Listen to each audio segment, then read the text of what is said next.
चंद्रशेखर बावनकुळे बच्चू कडूंशी असं वागले नसतील, लावलेले आरोप चुकीचे, कारण बावनकुळे यांचा स्वभाव सगळ्यांना माहीत आहे। राज ठाकरे उद्धव ठाकरे यांच्याबद्दल बोलणार नाही, बेगानी शादी में अब्दुल्ला दिवाना असं मला व्हायचं नाही।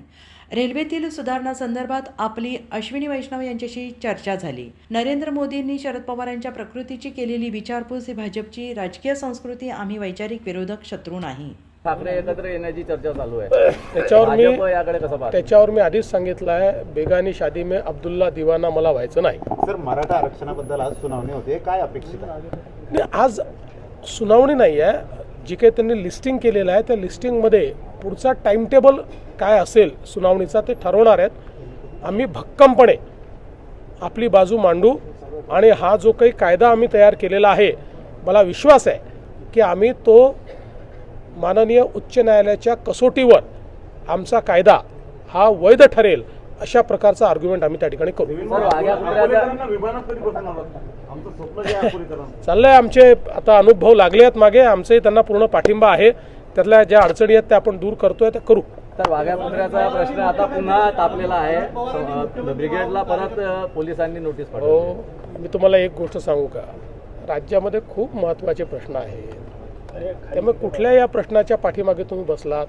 छत्रपती शिवरायांचं जीवन, त्यांचं चरित्र किती भव्य आहे, किती मोठं आहे, त्यामुळे आपण छत्रपती शिवरायांकडनं प्रेरणा घेऊया, छत्रपती शिवरायांना नमन करूया आणि इतर जर काही गोष्टीमध्ये कोणामध्ये जर काही मतभेद असतील तर ते संवादाने सोडवूया। सर, लक्ष्मण हॉटेल असणार आहे, कारण नागपूर महापालिकेत भाजपने असं म्हटलंय की आम्ही स्वबळावर। असं आहे की भारतीय जनता पक्षामध्ये अशा प्रकारचा निर्णय करण्याचा अधिकार हा आमचे अध्यक्ष, कार्याध्यक्ष आणि आमचं जे इलेक्शन कमिटी त्यांना आहे, बाकी कोणालाही हा अधिकार नाही। आमची भूमिका पक्की आहे, महायुतीमध्ये आम्ही निवडणुका लढणार आहोत। एखाद्या ठिकाणी जिथे शक्य नाही त्या ठिकाणी मैत्रीपूर्ण लढत होते। हो, संजय राठोड यांच्या खात्यात बदल्यांच्या याच्यात मोठा अनियमितता आहे असा आरोप होत आहे। पुरावा दिला तर आरोपात अर्थ आहे, नुसता आरोप करून फायदा काय आहे?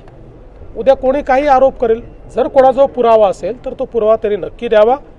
मी आणि एकनाथराव शिंदे आम्ही असा पुरावा मिळाला तर जरूर त्या संदर्भात त्याची पडताळणी करू। आज मराठा आरक्षणाबद्दल सुनावणी आहे, काय अपेक्षित आहे?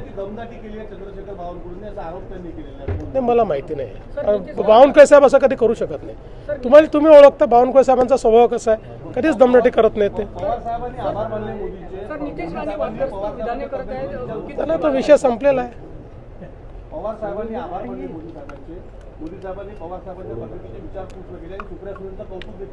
असं आहे की शेवटी राजकारणामध्ये काही माणुसकी आहे, राजकारणामध्ये काही ओलावा आहे, राजकारणामध्ये काही संवेदना आहेत।